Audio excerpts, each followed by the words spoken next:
around the beginning of the Second Temple period, when a lot of Jews came back to Judea from exile, um, there was a sensitivity. There was a sensitivity to the fact that the first temple had been destroyed and our kingdom had been destroyed because of three major transgressions on our part. There was idolatry, murder, and sexual immorality. And one thing our sages of blessed memory tried to do when we came back to our land was to save us from making these same mistakes. So idolatry was one that was really targeted at the time. Now, in ancient Israel, the perception people had was that every blade of grass had a malach, had an angel, had a spiritual force telling it to grow. Meaning that everything in this world has a spiritual backend, is the expression of something from higher realms. And the way the ancient Israelites experienced the world was based on this perception. We learn that the way one perceives the world is how they'll experience something. It's one of the reasons we say brachot all day.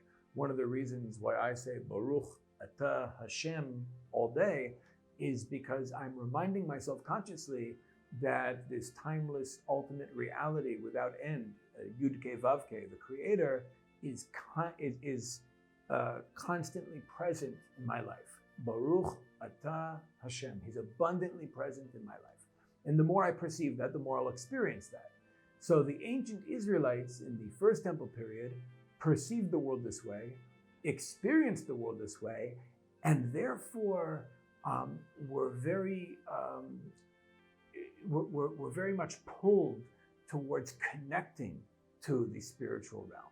And those of us who were really strong and able to work on ourselves and had discipline became prophets. There were thousands of prophets walking around this country in ancient times. The only ones whose prophecies we recorded are the ones whose message is relevant to us right now. But there were thousands of prophets in this country. But those of us who were weak, unfortunately, would often attach ourselves to idolatry because it was a way to achieve an easy, quick spiritual fix. And our sages wanted to correct this, wanted to save us from this, wanted to protect us from this.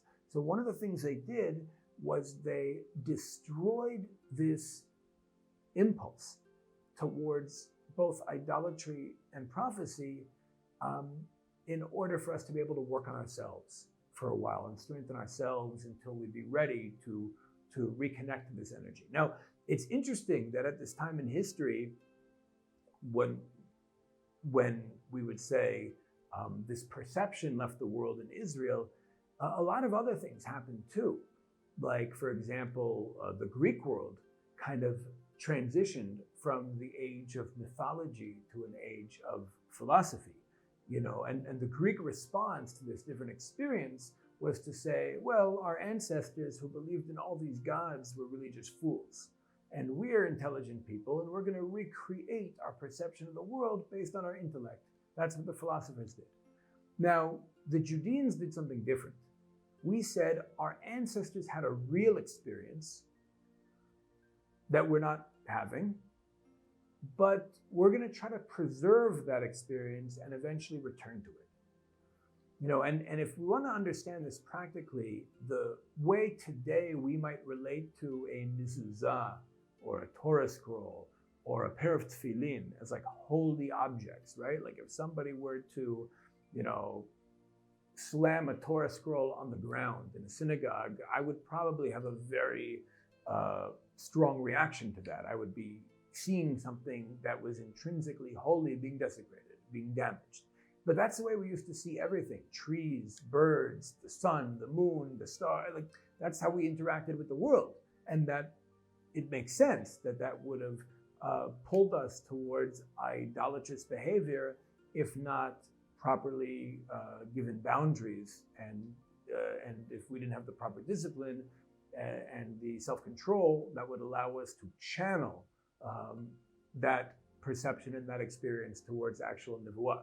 So there's an idea that one of the ways our sages killed this impulse towards idolatry and prophecy was through introducing Greek rational thought, Greek philosophy into Judean society. And ultimately, these ideas, this way of understanding the world, spread within our society until we started to perceive the world differently and obviously experience the world differently. The Maharal of Prague teaches in Ner Mitzvah, which is his book on Hanukah, that Yavan, which is a Hebrew word for Greece, has a numerical value of 66. Now, the word Heichal, which is like the outer part of the Jerusalem temple, has a numerical value of 65. So the power of Greece was able to dominate, the worldview of Greece was able to dominate almost all of Judean society, including the outer temple. And in truth, the Greeks under Antiochus, the Syrian Greeks, were able to conquer the Jerusalem temple and defile it. You know, Hashem is the author of history. And like any great author, you know, you have a fantastic story, but much of the story and many of the characters also have deeper meanings. They're like allegorical to like a deeper idea. And that's how we should understand history, and that's how we should understand the Hanukah story, specifically the Maccabean revolt. So there's this flask of oil with the seal of the Kohen, right? Kohen is a numerical value of 75, which Greece couldn't penetrate. And that oil was able to stay pure and later be used by the Maccabean in order to relight the menorah once Jerusalem was liberated and the temple was rededicated. Now, that force, that Kohen, that part of Judean identity that was not able to be defiled by Greece was really expressed through a very specific family of Kohanim, Matityahu, Hashmonai, and his 5 sons, Yochanan, Shimon, Yehuda, Elazar, and Yonatan.